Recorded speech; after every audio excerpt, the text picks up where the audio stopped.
So we learned so much today. So I'm really gonna try to wrap up and kind of touch it on every point that we already talked about. But I'm gonna try to make it as fun as possible. So when you look at it, I mean, this is something that I didn't know about this. It really covers gamut of the entire ecosystem, which seems like a medical industry where blockchain can feel like it. Quite complex, and you can just imagine what can work and what cannot work. Now, having said that, I'm not going to go through this, but I think a real important point is, right, we need to save lives. Who really cares about the medical record all the way back to, pharmaceutical? At the end of the day, when I can say I feel I'm fairly educated, yet I don't even know the name of the drug that I took yesterday. If somebody said it, Joonho, on their record, you need to update it. I'm like, I don't even know how to do that. Okay, so anyway, with that in mind, the definition of blockchain really is just that, right? It's just a chain of blocks. And I think one of the earlier gentlemen told me there's no such a word, blockchain even came out. We made up that word, and it was a bunch of chains of blocks. So the way how we make it immutable, when the chain gets broken, and we get something is broken, that we know something is now.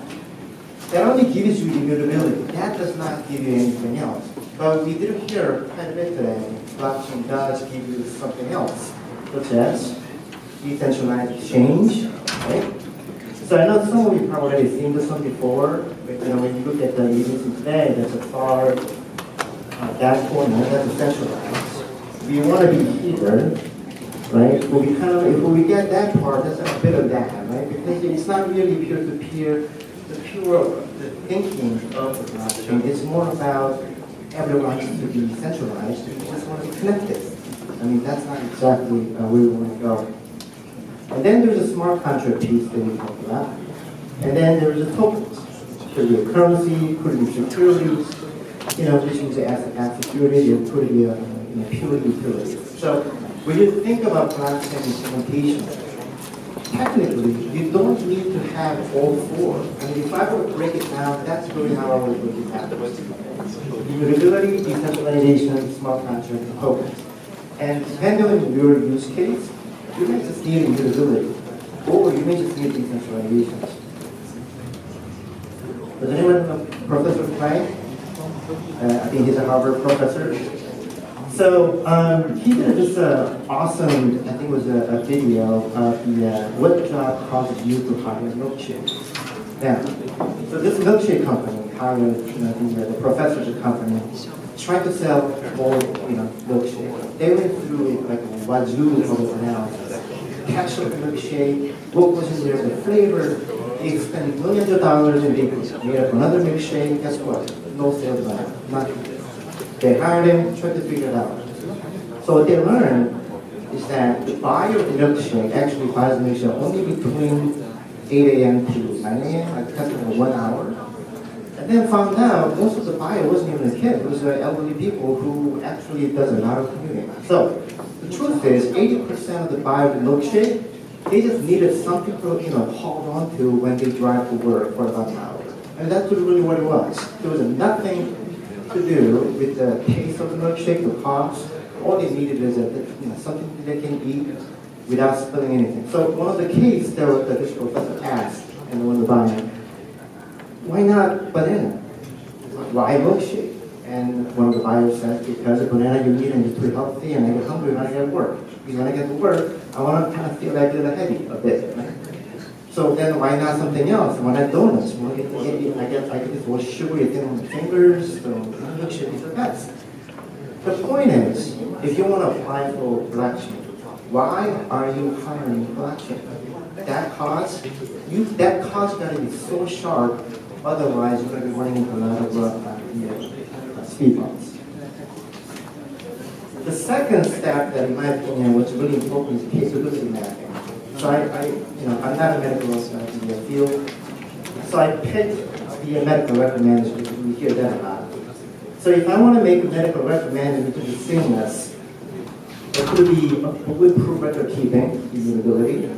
It could be a shared, the critical EPH with the others, the sharing of my records. Or it could be a consent management, right? Because you look, a lot of doctors want to get patients' consent because it kind of gives you HIPAA regulations much easier. Now, let's look at this. If my goal is bulletproof record keeping, the only thing that's really relevant is immutability. If I want to do consent management, probably it's immutability and decentralization, but you may not need a smart contract and tokens.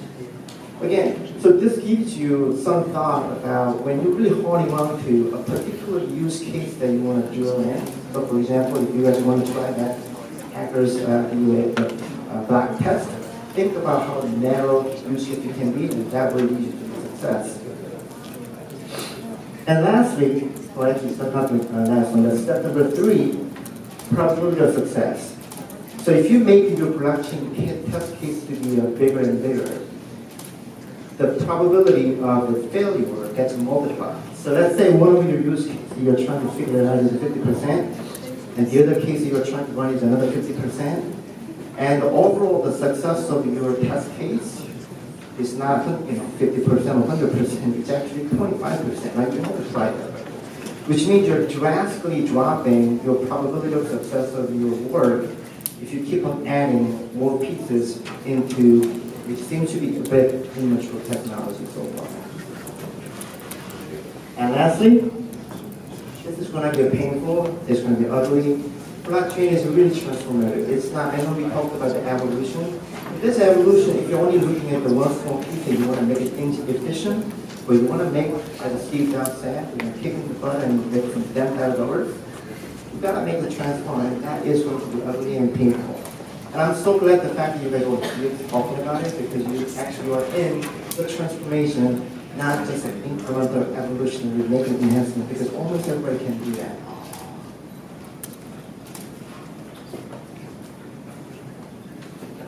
Switch. So we talked a little bit of regulations. Does anybody know about the Red Flag Act? But we use this term pretty common, right? There's a red flag by the government, the red flag by the regulations. I Googled it. What the hell is red flag? And apparently, back in Industrial Revolution, 1865, there's a law called the Red Flag Act. So this is when a car was the first time invented, and they called it locomotive, or they called it powered wagon. I mean, that's amazing concept. So the rich folks at the time was buying cars and they're trying to drive. But the law all of a sudden came down and says, if you want to drive the car in highway, and that's literally what it said, on the highway, you have to have a person walking in front of the car with the red flag. I mean, that was absolutely a law. I feel like that's kind of what the blockchain relationship with the regulator feels like. Blockchain wants to go in the car, but there's a regulator guy who's standing with the red flag and don't do this. But let's think about the reality. Why the hell did they even create this law? The reason is because 90% of the time, the people, they're still using horse. So what happens is, when the car goes on the street, all these horses are flipping out because they have never heard the engine sound before, which is dangerous to the people on the street, as well as dangerous to the car. That's why they have that flag. So what it seems like it's idiotic, but they solved that method, which is completely not realistic. And I would hope, and I can say this because I'm a little regulator, I would hope that we as a community opened up this dialogue early on. I mean, I think Singapore did an awesome job at this. Open up the regulator right away as part of a testing together. Try to learn each other. How can regulators really help? Because at the end of the day, their goal is not stopping the innovation. It is making sure that there's no other risk happening. But let's talk about the risk. So what does the regulator people worry about? The rise of unknown risk. We do not know what kind of risk is going to come up. So this is actually real data. 24.3% of hacking happens against the financial industry, and 15% is healthcare. That's a top number 2 hacking target. Okay. Now, anybody can guess at how much attack that, I'm not going to name the one of the regulators, the regulator gets? Like federal system, whatever, as an example. So when I was working there about probably 15 years ago, it was about 20 million suspicious attacks every second. That's how much we get. At the time, we didn't even talk about cyber attack. But that's a amount of prestigious attack at the main door, trying to break in. Trying to find that needle in the haystack with the blockchain together, because the value of most of the asset is going to be sitting inside of the blockchain, which is primarily physical assets. And that's what's going to be, it's going to get worse. So, as you already see it, like kids are working in the factory. Industrial revolution again. So why is that? So when the Industrial Revolution happened, right, many people lost their jobs because the machine is taking over the people's jobs. But no one actually thought that for some reason child labor just went up through the roof, and it became a huge, huge risk. So later on it became another law called the Factory 1833 came down and saying no more child labor. So why child? So many adults, gotta go, but they need to have a small hand, small body to operate the machine, or in order to pump up the engine, which is primarily a steam engine, which is made out of coal. These mine systems, the tunnels are so small, adults just could not get in. So that's where the children is going. Now these are potential unintended social issues that we will run into. I don't know which one in blockchain, but let's say blockchain blows up in after 5 years, which I believe it will, there will be different type of risks that you're going to have to manage. And we, the people here, thinking about this making happen, is also socially responsible to think about what kind of risk it is and try to proactively block it. So I was really glad to see one of the previous presenters actually talking about assessing vulnerability of the code that you're running. I mean, that's a great responsible thing that we should be doing, because the quality of code is the beginning, I would say, that block number 0 of the hacking, because that's the way people will want to explore. Interest in transparency and interest in autonomy, right? If the blockchain is like proof positive. This is what the environmental people say. The cookies. My point is, again, I'm sure you guys are getting this, it's completely different interest. Immutability gives you something. Decentralization gives you some other benefit. Transparency, we keep on talking about we need a transparency, but as I think a couple other the panel that were pointing out to that, the privacy, if we're the one who controls the privacy, how does blockchain can really help? Because it is a completely different competing interest. So we do need to figure it out. I know some people are saying that what was on-chain and what was off-chain, what not, but it is an important concept that what do we want to put? Complete security we don't want to share, and what are things that we want to give permission, or what are things that we want to give to the public so that everybody gets benefit. And it's the 3 different categories of the data ownership.